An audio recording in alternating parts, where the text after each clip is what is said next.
नमस्कार दोस्तों, स्वागत है आप सभी का आपके अपने इस यूट्यूब चैनल धीवर एकेडमी पर। दोस्तों, आज का जो हमारा क्लास होने वाला है वो क्लास नंबर फर्स्ट होने वाला है। और आज की क्लास का जो हमारा विषय रहने वाला है वो बाल विकास रहने वाला है, जिसे आप लोग सीडीपी के नाम से जानते हो। और आज की क्लास का जो हमारा टॉपिक रहने वाला है वो प्रीवियस ईयर क्वेश्चन 2024 का क्वेश्चन रहने वाला है। तो सबसे पहले आप लोगों को बता दूँ, जो आप लोगों का 1 फरवरी 2026 को जो आप लोगों का सीजी टेट का एग्ज़ाम होने वाला है ना, तो उसकी तैयारी के लिए मैं आप लोगों को प्रॉपर 7-8 क्लास अभी तक की ले चुका हूं। और उसके बाद ना मैं कोशिश करूंगा पर डे ना आप लोगों का जो प्रीवियस ईयर क्वेश्चन है उसे आप लोगों को भी एनालिसिस कराऊं, ताकि आप लोग ये समझ पाओ कि जो प्रीवियस ईयर क्वेश्चन में वो किस लेवल से प्रश्न का जो लेवल है वो पूछा जाता है, ताकि आप लोग उसी स्टैंडर्ड से आप लोग पढ़ाई करते हुए चलो और मैं भी ना उसी स्टैंडर्ड से आप लोगों को पढ़ाऊँ। और जितने भी आप लोगों ने अभी 7-8 क्लास लिए होंगे ना, उसके बाद आप लोग को पता चल जाएगा कि मैं जो उस लेवल से आप लोगों को पढ़ाता हूँ ना, उस लेवल से इसमें क्वेश्चन आता है या नहीं आता है ये भी आप लोगों को पता चल जाएगा। ठीक है, तो इसीलिए ना आप लोगों को प्रीवियस ईयर क्वेश्चन भी करना बहुत ही ज़्यादा ज़रूरी है आपके जो सीजी टेट का एग्ज़ाम है उसकी तैयारी के लिए, ताकि आप लोगों को पता चल पाए कि किस लेवल से अभी प्रश्न पूछा जाता है, आप लोग उसी लेवल से तैयारी कर पाओ। ठीक है, तो चलिए सबसे पहले मैं आप लोगों को बता दूँ, छत्तीसगढ़ शिक्षा पात्रता परीक्षा 2024 का जो प्रीवियस ईयर क्वेश्चन है बाल विकास मतलब सीडीपी का ना, तो उसका हम लोग करेंगे। और ये जो क्वेश्चन पेपर है वो वर्ग 3 मतलब पहली से लेकर के 5वीं तक की जो सीजी टेट का जो एग्ज़ाम होता है ना, तो उसका रहने वाला है। और सेट बी का हम लोग करेंगे। ठीक है, तो जितने भी इसमें सेट होंगे ना सारे मिलते जुलते हैं, लेकिन क्रम बदल दिए जाते हैं। ठीक है, लेकिन 1 से 100 तक की सारे प्रश्न सेम होता है। ठीक है, ये आप लोग को समझिएगा। ठीक है, चलिए सबसे पहले बाल विकास एवं शिक्षण शास्त्र जिसे बोला जाता है ना, उसका सबसे फर्स्ट प्रश्न को ध्यान से पढ़िए और मैं आप लोगों को ना सारा चीज़ ना अच्छे से समझाऊंगा। ठीक है, सबसे पहले आप लोग कोशिश कीजिएगा खुद से आंसर देने के लिए, ताकि आप लोग जो पहले क्लास लिए हो ना तो वो आप लोगों को समझ में आए, या पहले कितना लेवल है ये आप लोगों का समझ में आए। ठीक है, चलिए प्रश्न क्रमांक फर्स्ट को ध्यान से पढ़िए। संज्ञानात्मक विकास की पूर्व संक्रियात्मक अवस्था की अवधि है। ऑप्शन ए 11 वर्ष से अधिक, ऑप्शन बी 7 से 11 वर्ष तक, ऑप्शन सी 2 से 7 वर्ष तक, या ऑप्शन डी जन्म से 2 वर्ष तक। तो क्या इसका आंसर होगा बताइए सबसे पहले आप। तो प्रश्न क्रमांक 1 का जो करेक्ट आंसर है ना वो आप लोगों का ऑप्शन नंबर सी 2 से 7 वर्ष तक की करेक्ट हो जाएगा। कैसे? संज्ञानात्मक विकास की पूर्व संक्रियात्मक अवस्था की अवधि है। और मैंने आप लोगों को पिछला जो मैंने क्लास लिया था उसमें आप लोगों को जीन पियाजे के द्वारा जो बच्चों की आयु है उसे 4 भाग में बांटा गया है, इसके बारे में मैंने आप लोगों को बताया था ना।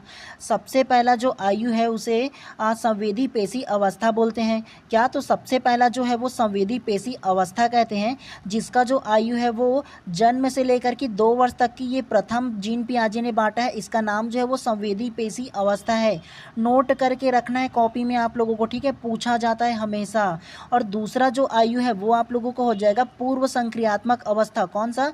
तो दूसरा जो होगा वो पूर्व संक्रियात्मक अवस्था होगा, जिसका आयु है वो 2 वर्ष से लेकर के 7 वर्ष तक की, ये आप लोगों का दूसरा हो जाएगा जीन पियाजे के अनुसार। और तीसरा जो आयु होगा वो आप लोगों का मूर्त संक्रियात्मक अवस्था। क्या? तो तीसरा होगा वो आप लोगों का मूर्त संक्रियात्मक अवस्था होगा, जिसका एज है वो 7 से लेकर के 11 वर्ष तक की हो जाएगा। और चौथा जो आप लोगों का होगा वो अमूर्त संक्रियात्मक अवस्था कहलाता है, या औपचारिक संक्रियात्मक अवस्था कहलाता है चौथा। और इसका जो आयु है वो 11 वर्ष से अधिक हो जाएगा। तो इसे आप लोगों को नोट करके रखना है नाम के साथ। ठीक है, और मैंने आप लोगों को पिछला क्लास में इसके बारे में पढ़ाया भी है। और संज्ञानात्मक विकास के टॉपिक में, जीन पियाजे के टॉपिक में आप लोगों को नहीं देखे होंगे तो जा कर के देख लीजिए। उसके बाद इसको ऐसे को पढ़ोगे ना तब आप लोग कभी भी नहीं भूलोगे। ठीक है, और ये चारों को आप लोगों को याद रखना है। पहला जो होगा वो संवेदी पेशी अवस्था, और इसका जो एज होगा वो जन्म से लेकर के 2 वर्ष तक होगा। दूसरा जो होगा पूर्व संक्रियात्मक अवस्था 2 से लेकर के 7 वर्ष होगा। तीसरा जो होगा वो मूर्त संक्रियात्मक अवस्था होगा। ठीक है, और 7 से 11 वर्ष इसका एज होगा। और चौथा जो होगा वो औपचारिक संक्रियात्मक अवस्था या अमूर्त संक्रियात्मक अवस्था भी कहलाता है। ठीक है, और इसका जो आयु होगा वो 11 वर्ष से अधिक हो जाएगा। चारों के नाम और चारों के जो एज का जो क्राइटेरिया क्राइटेरिया है, मतलब कौन से एज तक की कहाँ तक की, इसको भी नोट करके रखना है। समझ में आया आप लोगों को? तो पहला का क्या आंसर होगा? पहला का जो आंसर होगा ऑप्शन नंबर सी जो है ना, 2 से 7 वर्ष, ये करेक्ट हो जाएगा, पूर्व संक्रियात्मक अवस्था बोला है तो। ठीक है, ऐसे आप लोगों को याद रखना है। मैं ये कभी नहीं कहता कि हमेशा पूर्व को पूछेगा। सबसे पहले आपसे पूछ दिया संवेदी पेशी अवस्था कौन सा है संज्ञानात्मक विकास में, तो क्या जवाब दोगे? याद रहेगा तो बता पाओगे ना कि डी होगा। उसके अलावा बोलेंगे कि औपचारिक संक्रियात्मक अवस्था किस में आएगा, तब आप लोग बता पाओगे ना कि 11 वर्ष से अधिक औपचारिक संक्रियात्मक अवस्था कहलाता है। समझ पाओगे कि नहीं? ये सारा चीज़ बताऊंगा तो ऐसे आप लोगों को पढ़ना है। ठीक है, और मैं पहले भी पढ़ाया हूँ, मुझे बहुत अच्छे से याद है। ठीक है, चलिए प्रश्न क्रमांक दूसरा को ध्यान से पढ़िए। जे पियाजे मतलब जीन पियाजे है ये। ठीक है, जीन पियाजे द्वारा प्रतिपादित सिद्धांत है। ऑप्शन ए संज्ञानात्मक विकास, ऑप्शन बी गामक विकास, ऑप्शन सी सामाजिक विकास या ऑप्शन डी शारीरिक विकास। तो क्या इसका आंसर होगा बताइए सबसे पहले आप। तो प्रश्न क्रमांक 2 का जो करेक्ट आंसर होगा ना, वो आप लोगों का ऑप्शन नंबर 1 करेक्ट हो जाएगा, संज्ञानात्मक विकास करेक्ट हो जाएगा। जीन पियाजे द्वारा प्रतिपादित सिद्धांत है, तो अभी आप लोगों को जस्ट प्रश्न क्रमांक फर्स्ट में बताना, जीन पियाजे द्वारा सिद्धांत है वो संज्ञानात्मक विकास का सिद्धांत दिया है, जिसमें 4 जो एज है बच्चों को उसको अलग अलग क्राइटेरिया में बांटा है, 4 में। आप लोगों को अब भी जस्ट बताना, और पिछले क्लास में भी आप लोगों को इसे मैंने पढ़ाया हूँ। तो प्रश्न क्रमांक फर्स्ट का जो करेक्ट आंसर है ऑप्शन नंबर ए जो है करेक्ट हो जाएगा। चलिए नेक्स्ट प्रश्न को फिर से पढ़ते हुए चलते हैं। चलिए प्रश्न क्रमांक 3 को ध्यान से पढ़िए। बालक का विकास प्रारंभ होता है, ऑप्शन ए जन्म से, ऑप्शन बी जन्म से पूर्व, ऑप्शन सी गर्भावस्था में या ऑप्शन डी गर्भावस्था से पूर्व। तो क्या इसका आंसर होगा बताइए सबसे पहले आप। तो प्रश्न क्रमांक 3 का जो करेक्ट आंसर है ना, वो आप लोगों को ऑप्शन नंबर सी गर्भावस्था में करेक्ट हो जाएगा। कैसे?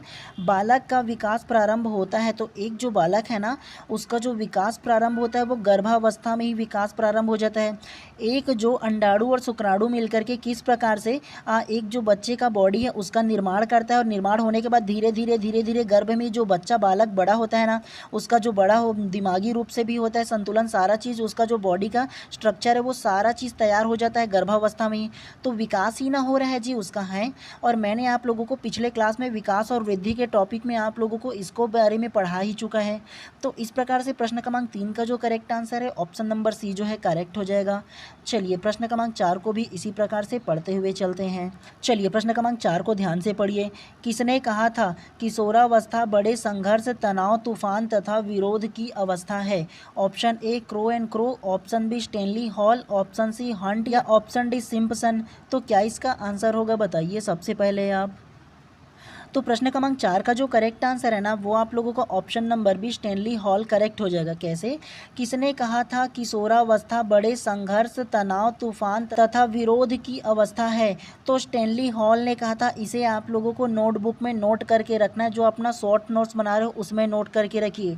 ऐसे कोटेशन ना पूछा जाता है खास तौर से, ठीक है, कि किशोरावस्था बड़े संघर्ष की, तनाव की, तूफान की तथा विरोध की अवस्था है।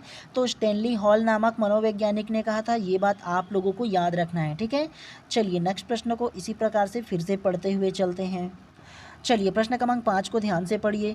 यह कथन किसका है? शैशवावस्था में सीखने की सीमा और तीव्रता विकास की और किसी अवस्था की तुलना में बहुत अधिक होती है। Option A Watson, option B Skinner, option C Faraday या ऑप्शन डी एडलर। तो क्या इसका आंसर होगा बताइए सबसे पहले आप। तो प्रश्न क्रमांक 5 का जो करेक्ट आंसर है ना, वो आप लोगों का ऑप्शन नंबर है वॉटसन करेक्ट हो जाएगा। कैसे?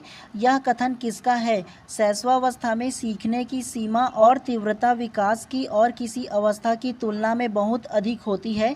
तो ये जो कथन है ना, वॉटसन नामक मनोवैज्ञानिक है उसने कहा था। ठीक है, तो ये जो बात है ना, इसको भी आप लोगों को नोट करके रखना है। ऐसे कोटेशन ना पूछे जाते हैं खास तौर से आप लोगों को भ्रम करने के लिए। ठीक है, क्योंकि ऐसे जो कोटेशन है बहुत रेयर ही याद रहता है किसी को, तो इसीलिए आप लोगों को ये जो है ना इसको नोट करके रखना है। ठीक है, चलिए नेक्स्ट प्रश्न को फिर से पढ़ते हुए चलते हैं। चलिए प्रश्न क्रमांक 6 को ध्यान से पढ़िए।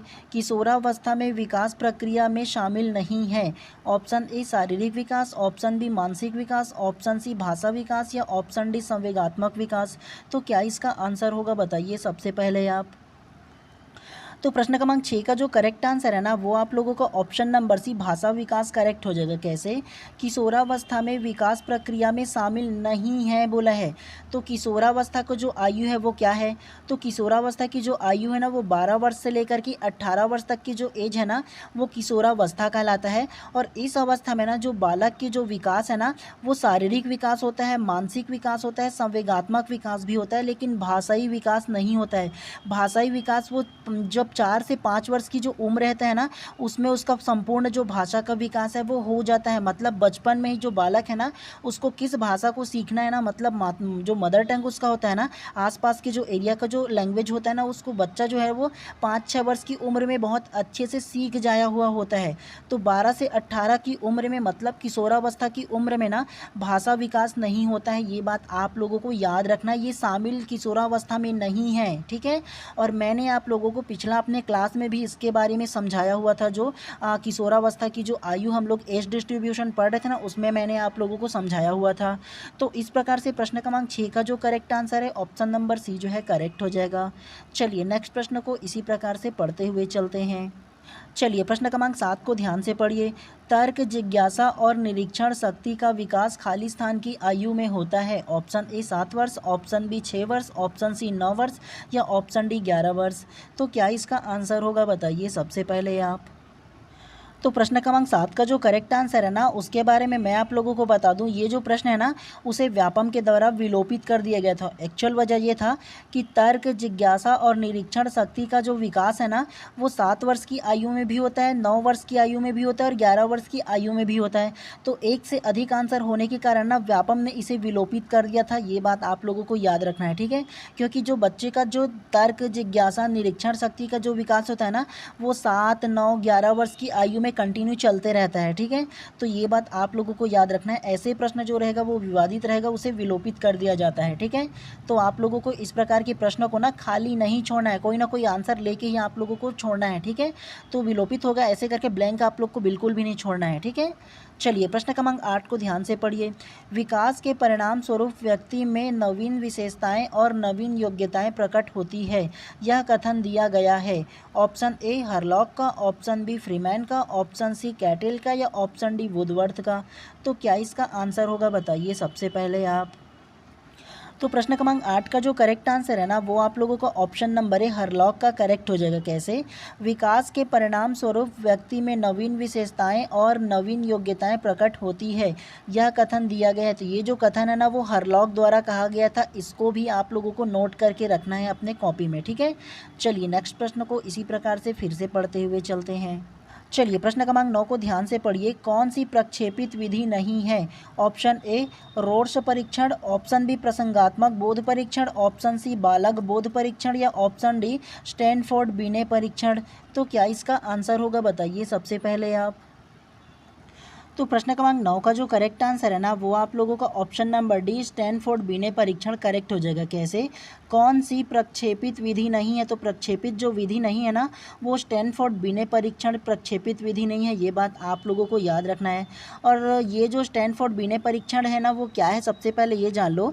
तो ये जो स्टैनफोर्ड बिने जो परीक्षण है उसका संबंध है ना बिने नामक जो मनोवैज्ञानिक है ना वो बुद्धि परीक्षण से किया था। मतलब बुद्धि का जो सर्वप्रथम जो परीक्षण है ना वो बिने नामक मनोवैज्ञानिक ने किया था। कब किया था? तो 1905 में किया था। कब?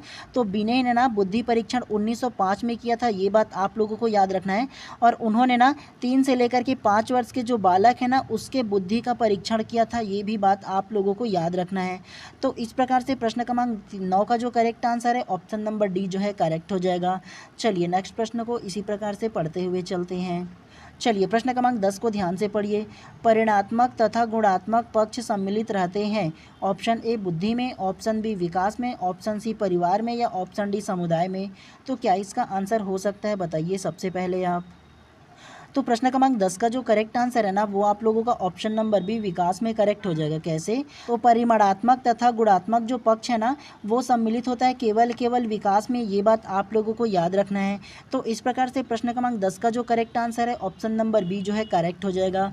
चलिए नेक्स्ट प्रश्न को इसी प्रकार से फिर से पढ़ते हुए चलते हैं। चलिए प्रश्न क्रमांक 11 को ध्यान से पढ़िए। व्यक्तिगत मनोविज्ञान का जन्मदाता कौन है? Option A Faraday, option B Adler, option C Hurlock या ऑप्शन डी यंग। तो क्या इसका आंसर हो सकता है? एटलीस्ट गेस तो कीजिए पहले आप। तो प्रश्न क्रमांक 11 का जो करेक्ट आंसर है ना, वो आप लोगों का option number B Adler correct हो जाएगा। कैसे?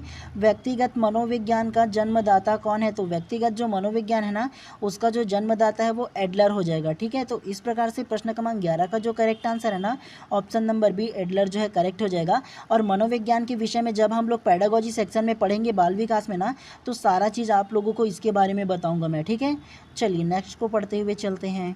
चलिए प्रश्न क्रमांक 12 को ध्यान से पढ़िए। संवेदी क्रियात्मक खेल किस अवस्था का है? ऑप्शन ए शैशव काल का, ऑप्शन बी बाल्यावस्था का, ऑप्शन सी किशोरावस्था का या ऑप्शन डी युवावस्था का। तो क्या इसका आंसर होगा बताइए सबसे पहले आप। तो प्रश्न क्रमांक 12 का जो करेक्ट आंसर है ना, वो आप लोगों का ऑप्शन नंबर ए शैशव काल का करेक्ट हो जाएगा। कैसे? संवेदी क्रियात्मक खेल किस अवस्था में होता है? तो संवेदी जो क्रियात्मक खेल जो है ना, वो शैशव काल में होता है। और शैशव काल का जो एज है ना, वो जन्म से लेकर के 2 वर्ष तक की जो इसका एज है, जिसे हम लोग शैशवावस्था भी बोलते हैं। और इस अवस्था में ना हमेशा जो बच्चे जो बालक जो कार्य करते हैं या जो एक्टिविटी जो क्रिएटिविटी करते हैं ना, वो केवल संवेदी क्रियात्मक खेल ही करते हैं। जैसे जन्म से लेकर के 2 वर्ष की जो बच्चों की आयु है, उसमें वो मूल प्रवृत्ति वाले जो कार्य है वो करते हैं। जो जन्म से सीखे रहते हैं वो अपने आप में ही जो बालक है वो मगन रहता है, जिसे हम लोग संवेदी क्रियात्मक खेल भी कहा जाता है। ठीक है, तो प्रश्न क्रमांक 12 का करेक्ट आंसर क्या होगा? ऑप्शन नंबर ए जो है करेक्ट हो जाएगा। चलिए नेक्स्ट को पढ़ते हुए चलते हैं। चलिए प्रश्न क्रमांक 13 को ध्यान से पढ़िए। शारीरिक वृद्धि पर प्रभाव डालने वाली ग्रंथि है? Option A adrenal, option B thymus, option C pineal या ऑप्शन डी पिट्यूटरी। तो क्या इसका आंसर होगा बताइए सबसे पहले आप। तो प्रश्न क्रमांक 13 का जो करेक्ट आंसर है ना, वो आप लोगों का ऑप्शन नंबर डी पिट्यूटरी जो है ना, वो करेक्ट हो जाएगा। कैसे? शारीरिक वृद्धि पर प्रभाव डालने वाला जो ग्रंथि है ना, वो जो पिट्यूटरी जो ग्रंथि है वो करेक्ट हो जाएगा। और ये जो पिट्यूटरी जो ग्रंथि है ना, वो मानव शरीर के जो मांसपेशी और हड्डी है ना, तो उसके वृद्धि में सहायक होता है। ठीक है, तो ये बात आप लोगों को याद रखना है और नोट करके भी रख लीजिएगा। ठीक है, तो प्रश्न क्रमांक 13 का जो करेक्ट आंसर है ऑप्शन नंबर डी जो है करेक्ट हो जाएगा। चलिए नेक्स्ट प्रश्न को इसी प्रकार से पढ़ते हुए चलते हैं। चलिए प्रश्न क्रमांक 14 को ध्यान से पढ़िए। सामाजिक तत्व में सभी शामिल है, केवल एक को छोड़कर। ऑप्शन ए पारिवारिक संबंध, ऑप्शन बी जन्मक्रम, ऑप्शन सी पड़ोस या ऑप्शन डी लोगों का व्यवहार। तो क्या इसका आंसर हो सकता है बताइए सबसे पहले आप। तो प्रश्न क्रमांक 14 का जो करेक्ट आंसर है ना, वो आप लोगों का ऑप्शन नंबर बी करेक्ट हो जाएगा, जन्मक्रम। कैसे? सामाजिक तत्वों में सभी शामिल है, केवल एक को छोड़कर। तो सामाजिक तत्वों में परिवार का संबंध शामिल हो जाएगा, अड़ोस पड़ोस शामिल हो जाएगा, लोगों का व्यवहार शामिल हो जाएगा। तो सामाजिक तत्व कहने का मतलब यह है कि आप लोगों की सामाजिकता के विकास में क्या आपका व्यवहार रहेगा, वो आपका परिवार ही ना डिसाइड करेगा, आपके आस पड़ोस ही ना डिसाइड होता है, और लोगों का जो व्यवहार है आपके प्रति वो ही ना डिसाइड होता है। लेकिन जन्मक्रम आप लोग की सामाजिक जो तत्व है, जो आप लोग की सामाजिक व्यवहार है, उसको डिसाइड करेगा क्या? नहीं ना डिसाइड करता है, तो ये शामिल नहीं होगा। ठीक है, तो प्रश्न क्रमांक 14 का क्या करेक्ट आंसर होगा? ऑप्शन नंबर बी जो है करेक्ट हो जाएगा। चलिए नेक्स्ट को पढ़ते हुए चलते हैं। चलिए प्रश्न क्रमांक 16 को ध्यान से पढ़िए। जीन पियाजे के अनुसार सीखने के लिए निम्नलिखित में से क्या आवश्यक है? ऑप्शन ए शिक्षार्थी द्वारा पर्यावरण की सक्रिय खोज, ऑप्शन बी वयस्कों के व्यवहार का अवलोकन करना, ऑप्शन सी असत्र न्याय में विश्वास या ऑप्शन डी शिक्षकों और अभिभावकों द्वारा सुदृढ़ीकरण। तो क्या इसका आंसर होगा बताइए सबसे पहले आप। तो प्रश्न क्रमांक 16 का जो करेक्ट आंसर है ना, वो आप लोगों का ऑप्शन नंबर ए करेक्ट हो जाएगा, शिक्षार्थी द्वारा पर्यावरण की सक्रिय खोज करेक्ट हो जाएगा। कैसे? जीन पियाजे के अनुसार सीखने के लिए निम्नलिखित में से क्या आवश्यक है? तो सीखने के लिए जो आवश्यक है ना, शिक्षार्थी द्वारा पर्यावरण की सक्रिय खोज करेक्ट हो जाएगा जीन पियाजे के अनुसार। ठीक है, तो इस प्रकार से प्रश्न क्रमांक 16 का जो करेक्ट आंसर है ऑप्शन नंबर ए जो है आप लोगों का करेक्ट हो जाएगा। चलिए प्रश्न क्रमांक 15 को ध्यान से पढ़िए। थोड़ा सा उलट पुलट हो गया, ध्यान मत दीजिएगा इसमें। ठीक है, मतलब 16 पहले आ गया, फिर बाद में 15 आ गया। निम्न में से कौन सा जन्मजात प्रेरणा का उदाहरण है? ऑप्शन ए पुरस्कार, ऑप्शन बी भूख, ऑप्शन सी सजा या ऑप्शन डी प्रोत्साहन। तो क्या इसका आंसर होगा बताइए। ये तो ईजी है आप सभी लोगों के लिए। प्रश्न क्रमांक 15 का जो करेक्ट आंसर है ना वो आप लोगों का ऑप्शन नंबर बी भूख करेक्ट हो जाएगा। कैसे? निम्न में से कौन सा जन्मजात प्रेरणा का उदाहरण है? तो जो जन्मजात होता है वो भूख ही ना हो जाएगा। जी हाँ, जो बालक होता है वो भूख लगने पर ऑटोमेटिकली रोने लगता है ना, और नींद आना, प्यास लगना, ये सारे के सारे मूल प्रवृत्ति के अंतर्गत आते हैं। ठीक है, और ये जो मूल प्रवृत्ति है ना वो विलियम मैकडूगल द्वारा बताया गया था। ये बात आप लोगों को याद रखना है कि जो विलियम मैकडूगल है ना, जो मनोवैज्ञानिक, उन्होंने 14 प्रकार की जो संवेग है वो बताया था, जिसमें एक भूख जो है ना वो भी एक संवेग है। ठीक है, और भूख जो है वो जन्मजात संवेग है या जन्मजात प्रेरणा है, इसे भी आप लोगों को याद रखना है। तो प्रश्न क्रमांक 15 का जो करेक्ट आंसर है ऑप्शन नंबर बी जो है करेक्ट हो जाएगा। चलिए नेक्स्ट को पढ़ते हुए चलते हैं। चलिए प्रश्न क्रमांक 17 को ध्यान से पढ़िए।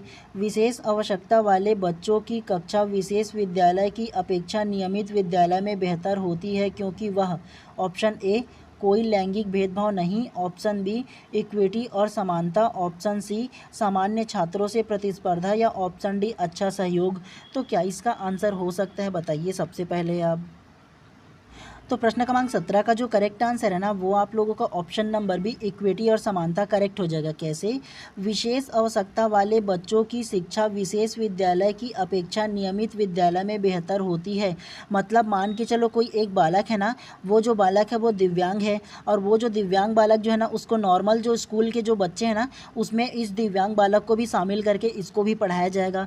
तो इसको पढ़ाया जाने का जो मकसद रहेगा ना वो इक्विटी और समानता, मतलब ये जो सामान्य बालक है उसको और दिव्यांग बालक है उसको दोनों को समान रूप से बिना किसी भेदभाव के पढ़ाया जाएगा ना, तो वो बेहतर तरीके से ये जो बालक है वो भी सीख सकता है और ये बालक है वो भी सीख सकता है, मतलब दोनों में समान होगा। और ये जो दिव्यांग बालक है वो कभी भी अपने आप को दिव्यांग नहीं समझेगा, अपने में कमजोरी है वो नहीं समझेगा। ठीक है, तो ऐसे ना विद्यालय में बेहतर तरीके से पढ़ाया जाता है। ठीक है, तो इस प्रकार से प्रश्न क्रमांक 17 का जो करेक्ट आंसर है ना ऑप्शन नंबर बी जो है करेक्ट हो जाएगा। चलिए नेक्स्ट प्रश्न को पढ़ते हुए चलते हैं। चलिए प्रश्न क्रमांक 18 को ध्यान से पढ़िए। बच्चे सक्रिय रूप से दुनिया के बारे में अपनी समझ का निर्माण करते हैं, एक कथन है जिसका श्रेय दिया जाता है। Option A Kohlberg, option B Skinner, option C पियाजे, या ऑप्शन डी पावलोव। तो क्या इसका आंसर होगा, बताइए सबसे पहले आप। तो प्रश्न क्रमांक 18 का जो करेक्ट आंसर है ना वो आप लोगों का ऑप्शन नंबर सी पियाजे करेक्ट हो जाएगा। कैसे?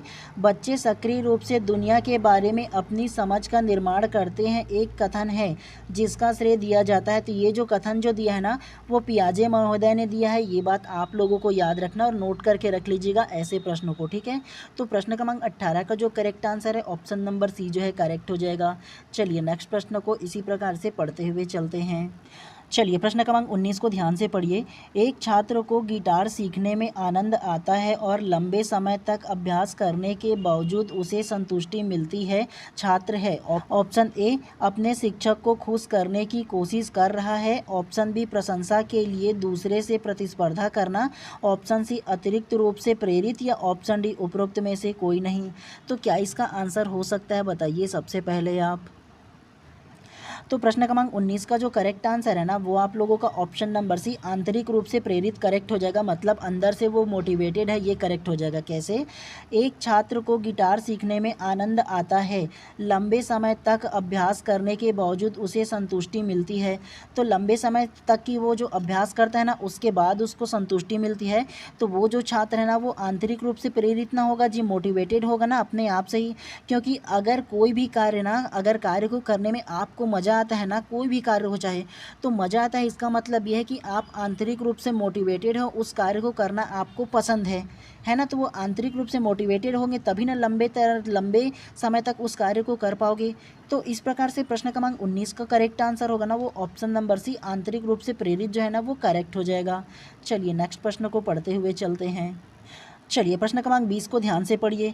किशोरावस्था वह काल है, ऑप्शन ए 5 से 10 वर्ष, ऑप्शन बी 11 से 19 वर्ष, ऑप्शन सी 22 से 28 वर्ष, या ऑप्शन डी 30 से 40 वर्ष। तो क्या इसका आंसर होगा, बताइए सबसे पहले आप। तो प्रश्न क्रमांक 20 का जो करेक्ट आंसर है ना वो आप लोगों का ऑप्शन नंबर भी 11 से 19 वर्ष करेक्ट हो जाएगा। कैसे? किशोरावस्था वह काल है बोला है, तो किशोरावस्था को काल को मैंने आप लोग को प्रश्न क्रमांक फर्स्ट या सेकंड में भी आप लोग को बताया था ना कि किशोरावस्था को जो काल है वो 12 वर्ष से लेकर के 18 वर्ष जो है ना वो आप लोगों का किशोरावस्था कहलाता है। और 12 से 18 वर्ष का जो एज है वो किस में दिख रहा है आप लोगों को, 11 से 19 के बीच में आप लोगों को दिख रहा है ना, इसके अंदर में 12 से 18, तो इसी को ही ना लोगे जी आप लोग हैं। और मैंने मैंने आप लोगों को अलग अलग अवस्था का जो डिस्ट्रीब्यूशन है उसके बारे में बताया था ना आप लोगों को। ध्यान से एक बार और बता दे रहा हूँ, ध्यान से सुनिएगा, ठीक है। जीन पियाजे ने बालक की जो अवस्था है ना उसको 4 भाग में बांटा है। कितना? तो 4 भाग में बांटा है। सबसे पहला गर्भावस्था होगा। गर्भावस्था का जो एज है ना वो गर्भधारण से लेकर के जन्म तक की जो एज है ना वो गर्भावस्था कहलाता है, सबसे पहला होगा। दूसरा जो अवस्था होगा वो आप लोगों का शैशवावस्था होगा। क्या? तो दूसरा अवस्था होगा वो शैशवावस्था होगा। और शैशवावस्था का जो एज है वो जन्म से लेकर के 2 वर्ष तक की जो है ना वो शैशवावस्था कहलाता है। तीसरा जो अवस्था जो है ना वो आप लोगों का बाल्यावस्था होगा। बाल्यावस्था का जो एज है वो 2 वर्ष से लेकर के 12 वर्ष तक की बाल्यावस्था कहलाता है। और ये जो बाल्यावस्था है इसको 2 भाग में बांटा गया है। कौन कौन सा? तो पूर्व बाल्यावस्था में बांटा गया है और दूसरा उत्तर बाल्यावस्था में बांटा गया है। पूर्व बाल्यावस्था का जो एज होगा वो आप लोगों का 2 वर्ष से लेकर के 6 वर्ष होगा। और उत्तर बाल्यावस्था का जो एज होगा ना वो 6 वर्ष से लेकर के 12 वर्ष तक की ये जो ना उत्तर बाल्यावस्था वो होगा।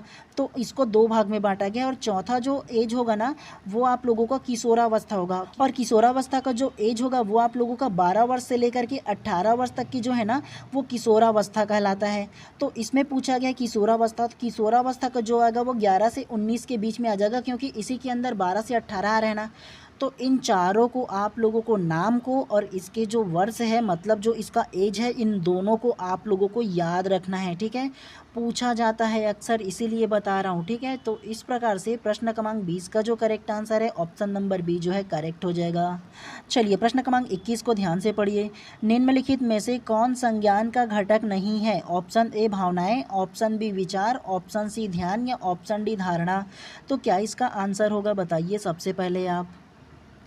तो प्रश्न क्रमांक 21 का जो करेक्ट आंसर है ना वो आप लोगों का ऑप्शन नंबर ए भावनाएं करेक्ट हो जाएगा। कैसे? निम्नलिखित में से कौन संज्ञान का घटक नहीं है? तो संज्ञान का जो घटक नहीं है वो भावनाएं, जो इमोशन है ना वो इसका घटक नहीं है, ये बात आप लोगों को याद रखना है। बाकी ये जो ध्यान है वो विचार जो है और धारणा जो है ना वो तीनों के तीनों एक ही है। आप लोग देखो ना जी, ध्यान क्या होता है, विचार क्या होता है और धारणा क्या होता है, तीनों के तीनों एक ही सिक्के के जो अलग अलग पहलू वो नज़र आ रहे हैं ना। लेकिन भावना जो इमोशन है वो बिल्कुल डिफरेंट है, ठीक है। तो संज्ञान के घटक ये नहीं है, ये बात आप लोगों को याद रखना है। चलिए प्रश्न क्रमांक 22 को ध्यान से पढ़िए। निम्नलिखित में से कौन सा कारक लोकोमोटर गतिमान विकलांगता वाले छात्रों के सफल समावेशन में बाधा डालता है? ऑप्शन ए लचीला पाठ्यक्रम, ऑप्शन बी दुर्गम बुनियादी ढांचा, ऑप्शन सी सहानुभूतिपूर्ण रवैया या ऑप्शन डी उपरोक्त में से एक से अधिक।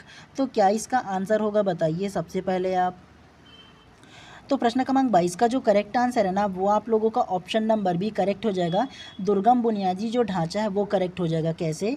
निम्नलिखित में से कौन सा कारक लोकोमोटर गतिमान विकलांगता वाले छात्र को सफल समावेशन में बाधा डालता है? सफल समावेशन कहने का मतलब यह है कि उस विद्यालय में जो दिव्यांग जो बालक है ना उसका समावेशन, मतलब वहाँ अपने आप को एडजस्ट करने में उनको जो बाधा पहुँचता है वो जो कारण है वो दुर्गम बुनियादी ढांचा।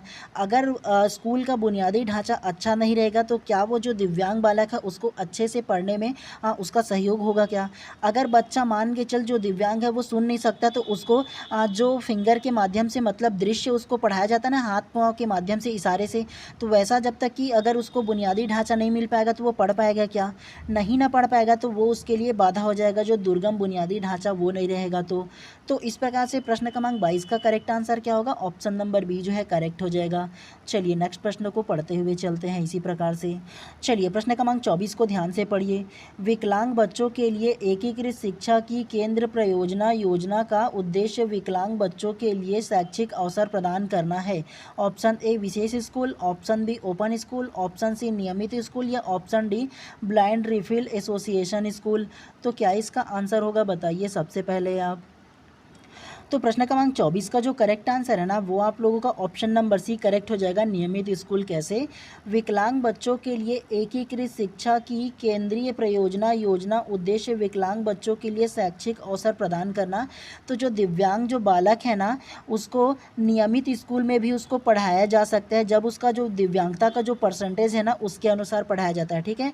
मतलब एक जो नॉर्मल बालक है उसको और जो दिव्यांग बालक है उसको, दोनों को एक ही स्कूल में एक ही कक्षा में एक ही टीचर के द्वारा पढ़ाया जाता है, ताकि जो दिव्यांग बालक है उसको अपने प्रति कभी भी हीन की भावना ना हो, क्योंकि मैं दिव्यांग हूँ वाला ऐसी उसकी भावना ना आए, अपने में कमियाँ जो है वो नज़र ना आए। उसको ये लगे कि दोनों जो बालक है ना, जो एक नॉर्मल जो बालक है वो और जो दिव्यांग बालक है वो, दोनों को ना अपने आप में स्वस्थ लगे, मतलब एक दूसरे से कंपैरिजन कभी ना करें, दोनों को समान दृष्टि से देखा जाए ना। तो ऐसे जो नियम है ना वो नियमित स्कूल में किया जाता है, ठीक है। शैक्षिक अवसर प्रदान करना जो नियमित स्कूल में किया गया है।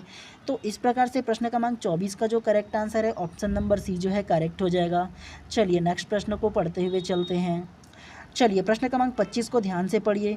मनुष्य में विकास होता है ऑप्शन ए किशोरावस्था के अंत तक, ऑप्शन बी बचपन के अंत तक, ऑप्शन सी वयस्का की शुरुआत तक, या ऑप्शन डी जीवन भर। तो क्या इसका आंसर होगा बताइए सबसे पहले आप। तो प्रश्न क्रमांक 25 का जो करेक्ट आंसर है ना वो आप लोगों का ऑप्शन नंबर डी जीवन भर करेक्ट हो जाएगा। कैसे? मनुष्य में विकास होता है, तो मनुष्य में जो विकास होता है ना वो जीवन भर चलते रहता है, मतलब मनुष्य का जो विकास है वो जीवन भर चलते रहता है। कैसे? उसका जो सामाजिक विकास है, वो आर्थिक विकास है, वो बौद्धिक विकास है, वो हमेशा जो मनुष्य कुछ ना कुछ सीखते ही रहता है ना, किसी स्किल को, किसी कौशल को या किसी कार्य को हमेशा सीखते ही रहता है ना, तो जीवन भर उसका विकास होते रहता है, चाहे वो शारीरिक हो चाहे वो मानसिक हो, ठीक है। तो इस प्रकार से प्रश्न क्रमांक 25 का जो करेक्ट आंसर है ऑप्शन नंबर डी जो है करेक्ट हो जाएगा। चलिए नेक्स्ट प्रश्न को पढ़ते हुए चलते हैं। आप लोगों को ना ये जो प्रश्न का क्रमांक है ना वो थोड़े से तितर बितर हो गया हो, उसमें आप लोगों को ध्यान नहीं देना है, ठीक है। प्रश्न के जो पैटर्न है ना उसको ध्यान देना है कि किस प्रकार से इसको आप लोगों को हल करना है, ठीक है। चलिए प्रश्न क्रमांक 25 को पढ़ते हुए चलते हैं। तो आप लोगों को इसको ध्यान नहीं देना, ठीक है। कॉलम ए एवं कॉलम बी से सही विकल्प का मिलान करें। मतलब यह है कि ये जो कॉलम ए दिया है, कॉलम बी दिया है ना, तो इसमें करेक्ट कौन सा होगा आप लोगों को ये बताना है। सबसे पहले ए डिसलेक्सिया, बी डिसग्राफिया, सी डिसकैलकुलिया और डी डिप्थीरिया। उसके अलावा पहला पढ़ने और भाषा की कठिनाई, दूसरा अंकगणितीय कौशल में कठिनाई, तीसरा लेखन कौशल में कठिनाई और चौथा बोलने की क्षमता में कठिनाई। आप लोगों को सरल तरीके से समझाऊंगा, ठीक है। पहले आप गेस कीजिए कि ये इसका आंसर क्या होगा। Option A, option B, option C या ऑप्शन डी। तो क्या इसका आंसर होगा बताइए सबसे पहले आप। तो प्रश्न क्रमांक 25 का जो करेक्ट आंसर होगा ना वो आप लोगों का ऑप्शन नंबर सी करेक्ट हो जाएगा। कैसे? तो देखो इसमें बोला गया था कॉलम 1 और कॉलम 2 को ना आपस में करेक्ट आंसर को लेना है, और वे वेरी इंपॉर्टेंट प्रश्न है, ठीक है। इसमें कई प्रकार के प्रश्न बन सकते हैं, इसको आप लोगों को याद रखना ही अच्छा है, ठीक है। पूछा जाता है हर साल इसमें से। तो सबसे पहले देखो आप लोगों को ना इसको याद रखने का तरीका बता दे रहा हूँ, सबसे पहला ध्यानपूर्वक दीजिएगा। सबसे पहले ए डिसलेक्सिया। डिसलेक्सिया का जो मतलब होता है वो पढ़ने संबंधी और भाषा संबंधी कठिनाई होता है डिसलेक्सिया। एक को आप लोगों को केवल रटना है, ठीक है। डिसलेक्सिया मतलब क्या होता है? पढ़ने संबंधी अक्षमता डिसलेक्सिया कहलाता है। उसके अलावा बी को देखो डिसग्राफिया। मैं ऐसे क्या कर रहा हूँ, ग्राफ बना रहा हूँ। ग्राफ बना रहा हूँ इसका मतलब क्या है? मैं लिख रहा हूँ, कुछ लिख कर ग्राफ बना रहा हूँ ना। तो डिसग्राफिया का मतलब क्या होगा? लेखन संबंधी जो कौशल होगा, लेखन से याद रखो ना जी, ऐसे मतलब ग्राफ बना रहा हूँ मतलब क्या हो रहा है? लिख रहा हूँ। और इसमें ग्राफिया मतलब ग्राफ समझ लेना आप लोग। तो डिसग्राफिया का मतलब क्या होगा? लेखन संबंधी कौशल में कठिनाई डिसग्राफिया होगा। तीसरा सी को देखो डिसकैलकुलिया। कैलकुलिया मतलब डिसकैलकुलिया कहने का मतलब कैलकुलेटर जानते हो ना आप लोग। तो कैलकुलिया से आप लोग कैलकुलेटर को लेना है, और कैलकुलेटर में क्या किया जाता है? गणित बनाया जाता है ना। तो कैलकुलिया का मतलब क्या होगा? अंक गणितीय कौशल में कठिनाई, मतलब गणित बनाने संबंधी जो कठिनाई होगा ना वो आप लोगों का डिसकैलकुलिया के अंतर्गत आएगा। और डिसकैलकुलिया का मतलब आप लोग कैलकुलेटर से ले लेना। ऐसे आप लोग याद रखोगे तभी आप लोगों को याद होगा, अदरवाइज आप लोग रट रहे रह जाओगे, नहीं याद होगा, ठीक है। उसके अलावा डी को देखो डिप्थीरिया। तो डिप्थीरिया का जो आंसर होगा ना वो बोलने की क्षमता में कठिनाई जो होगा ना वो डिप्थीरिया के अंतर्गत आ जाएगा। तो इसे आप लोगों को याद रखना है, ठीक है। इन दोनों को आप लोगों को बना लोगे ना तो ईजिली आप लोग इसका आंसर ले पाओगे। तो इसे आप लोग ना खास तौर से नोट करके रखना है कॉपी में आप लोगों को, ठीक है। और इसके अलावा मैं आप लोगों को इसका PDF तो आप लोग को टेलीग्राम पे दे दूंगा, तो जा करके भी सर्च कर सकते हो बाय MD धीवर करके, तो वहाँ आप लोगों का इसका जो PDF है वो भी आप लोगों को मिल जाएगा, ठीक है। तो ऐसे भी आप लोग पढ़ सकते हो। चलिए प्रश्न क्रमांक 26 को ध्यान से पढ़िए। अब एक विशेष कक्षा शिक्षक की जिम्मेदारी, मतलब आप लोगों को बताना है इन चारों जो थ्योरी दी है ना उसको पढ़ करके बताना है कि जो एक विशेष शिक्षक होगा ना उसके क्या क्या जिम्मेदारी है आप लोगों को ये बताना है। सबसे पहले ए को पढ़िए, प्रत्येक छात्र को ट्यूशन प्रदान करे। बी को पढ़िए, नियमित प्रशिक्षण और आकलन करे। सी को पढ़िए, विद्यार्थी को आईईपी के साथ रेखांकित करने के लिए पाठ योजना को संशोधित करें। और उसके अलावा डी को पढ़िए, सभी छात्रों के साथ समान व्यवहार करें।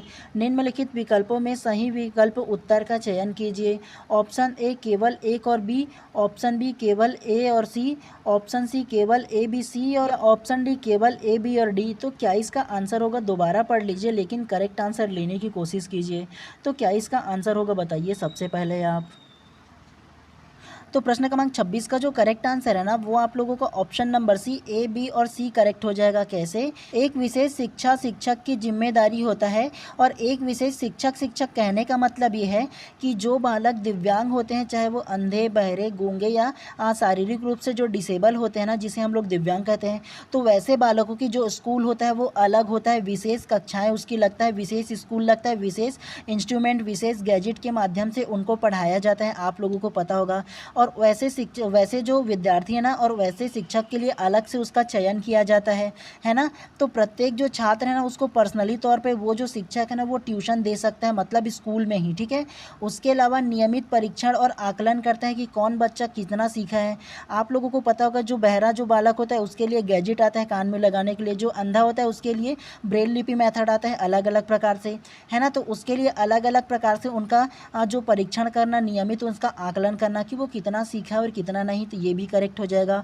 और उसके अलावा ऑप्शन सी, विद्यार्थी को आईईपी के साथ रेखांकित करने के लिए पाठ योजना को संशोधित करना, मतलब जो दिव्यांग जो बालक है ना उसका जो सिलेबस है उसको ना रेखांकित करके ना उसके जो योजनाएं है ना जो पाठ के ना उसको संशोधित कर सकता है वो शिक्षक जो है वो, है ना। तो ये जो तीनों की तीनों है ना वो करेक्ट हो जाएगा, ठीक है। चलिए प्रश्न क्रमांक 27 को ध्यान से पढ़िए। रचनात्मकता आमतौर पर इसके साथ जुड़ी होती है। ऑप्शन ए नकल, option B modelling, option C अभिसारी चिंतन या ऑप्शन डी अपसारी सोच। तो क्या इसका आंसर होगा बताइए सबसे पहले आप। तो प्रश्न क्रमांक 27 का जो करेक्ट आंसर है ना वो आप लोगों का ऑप्शन नंबर डी अपसारी सोच करेक्ट हो जाएगा। कैसे? रचनात्मकता आमतौर पर इसके साथ जुड़ा होता है। तो रचनात्मकता जो है ना वो आप लोग का अपसारी सोच जो है उससे जुड़ा होता है, ये बात आप लोगों को याद रखना है। और ये जो अपसारी चिंतन है ना वो गिलफोर्ड ने दिया था, जेपी गिलफोर्ड नामक जो मनोवैज्ञानिक है ना उसने अपसारिक सोच के बारे में बताया था, ठीक है। तो ये भी आप लोगों को याद रखना है। तो इस प्रकार से प्रश्न क्रमांक 27 का जो करेक्ट आंसर है ऑप्शन नंबर डी जो है करेक्ट हो जाएगा। चलिए प्रश्न क्रमांक 28 को ध्यान से पढ़िए। शिक्षा का अधिकार अधिनियम 2009 के उद्देश्य किस स्तर के बच्चों के लिए मुफ्त और अनिवार्य शिक्षा को एक अधिकार बनाया है। ऑप्शन ए प्राथमिक स्तर, ऑप्शन बी माध्यमिक स्तर, ऑप्शन सी उच्चतर माध्यमिक स्तर या ऑप्शन डी स्नातक स्तर। तो क्या इसका आंसर होगा बताइए सबसे पहले आप। तो प्रश्न क्रमांक 28 का जो करेक्ट आंसर है ना वो आप लोगों का ऑप्शन नंबर है प्राथमिक स्तर करेक्ट हो जाएगा। और एक बात इसमें मेरे को समझ में नहीं आया, सबसे पहले प्रश्न क्रमांक 28 को ध्यान से समझिए, उसके बाद फिर आप लोग को बताता हूँ। शिक्षा का अधिकार अधिनियम 2009 का उद्देश्य किस स्तर के बच्चों के लिए मुफ्त और अनिवार्य शिक्षा एक अधिकार बनाया गया है। मुफ्त और अनिवार्य जो शिक्षा का जो अधिनियम है ना 2009 के अनुसार ना, तो वो 6 वर्ष से लेकर के 14 वर्ष के जितने भी बालक हैं ना उन सारे बालकों के लिए अनिवार्य और निःशुल्क शिक्षा की बात ना अधिनियम 2009 में कहा गया है। और 6 से लेकर के 14 वर्ष के जो बालक है वो कम से कम 8वीं तक की कब तो कक्षा 8वीं तक की अनिवार्य और निःशुल्क शिक्षा की बात किया गया है। और इसमें तो माध्यमिक स्तर भी शामिल होता है। तो ये दोनों प्रश्न कैसे दे दिया है ये थोड़ा सा अलग वाली बात है। ऐसे प्रश्नों को खासतौर से विलोपित कर दिया जाता है व्यापम के द्वारा, ठीक है। तो ये तो दोनों के दोनों ही आ जाना चाहिए, लेकिन खासतौर से बोला जाए ना तो आप लोगों को प्राथमिक स्तर को मानना है, ठीक है। ये बात भी आप लोगों को याद रखना है। और ये जो ना जो अनिवार्य और निःशुल्क शिक्षा की जो बात कही गई थी ना वो 2009 वाले जो अधिनियम है ना उसमें किया गया था। और इसे जो लागू किया गया था ना वो 1 अप्रैल 2010 को लागू किया गया था। कब? तो 1 अप्रैल 2010 को ना इसे लागू किया गया था। ये बात भी आप लोगों को याद रखना है, ठीक है। चलिए प्रश्न क्रमांक 29 को ध्यान से पढ़िए। पाठ्यक्रम अनुकूलन प्रक्रिया के चरण को व्यवस्थित करें। मतलब ये जो 1 से लेकर के 4 तक की, मतलब ए से डी तक की जो दिया है ना उसे आप लोगों को ना स्टेप बाय स्टेप जमाना है, ठीक है। सबसे पहले ए को पढ़िए, पाठचर्या अनुकूलन के लिए आवश्यकता का निर्धारण। बी को पढ़िए, अनुकूलन की आवश्यकता वाले तत्वों की पहचान। सी को पढ़िए, पाठचर्या अनुकूलन लागू करना। और डी को पढ़िए, शिक्षण और व्यवहार प्रबंधन तकनीकियों का चयन करना। और इसमें दिया है option A, option B, option C या ऑप्शन डी। तो क्या इसका आंसर होगा बताइए सबसे पहले आप। तो प्रश्न क्रमांक 29 का जो करेक्ट आंसर है ना वो आप लोगों का ऑप्शन नंबर ए करेक्ट हो जाएगा, A B D C correct हो जाएगा। कैसे? तो ये जो प्रश्न है ना इसके लिए आप लोगों को किसी प्रकार की पढ़ने की आवश्यकता नहीं है कोई भी बुक। ऐसे प्रश्न आप लोगों के सेंस ऑफ ह्यूमर पर डिपेंड करता है, ठीक है, कि पहला दूसरा तीसरा चौथा आप लोगों को कैसे लेना है। सबसे पहले आप लोग ये याद रखो, मैं अगर आप लोग को किसी प्रकार की समस्या दे दूंगा तो सबसे पहले आप लोग क्या करोगे, सबसे पहले एक को ना अपनाओगे, जी हाँ, पाठचर्या अनुकूलन के लिए आवश्यकता का निर्धारण। मतलब एक आप लोगों को एक समस्या दे दूँ तो सबसे पहले उस समस्या का आवश्यकता का निर्धारण करोगे कि वो समस्या कितने आवश्यक है उसको सॉल्यूशन करने के लिए। सबसे पहले निर्धारण करोगे ना इस चीज़ के लिए।